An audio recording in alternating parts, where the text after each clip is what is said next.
د سولې لپاره مبارزه. دا ورزشکاران لوبه کوي چې د سولې پیغام ورسوي. د افغانستان د کراټې ټولنې د سولې جام په نامه یوه لوبه په ننګرهار ولایت کې پیل کړې ده.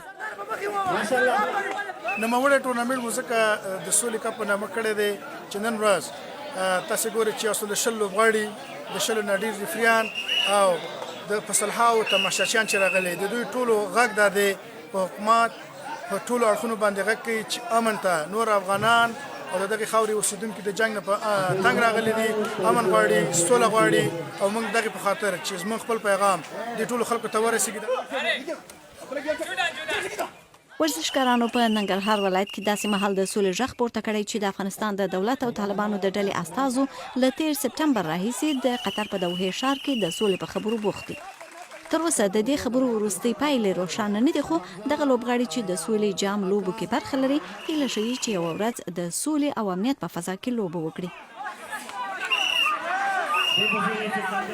د ښکېلو غاړو څخه د یو ورزشکار تلنوال لاندې هدف دغه دی چې په افغانستان کې دایمي سوله راشي، تر څو پورې ورزشکاران وشي کولی په افغانستان په هر ډګر کې، په هر ساحه کې، په هر محیط کې د هر رقم خلکو سره، په خپلو اقوامو سره موږ ښه ورزشکاران ولرو او دې ته جدي امنیت ته ضرورت دی.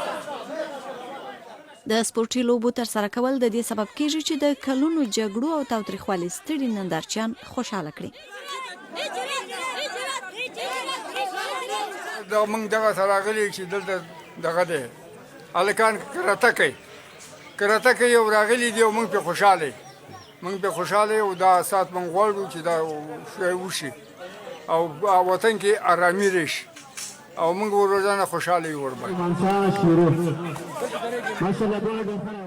د راپورونو له مخې د افغانستان د جګړې ډیری قربانیان ملکي وګړي دي.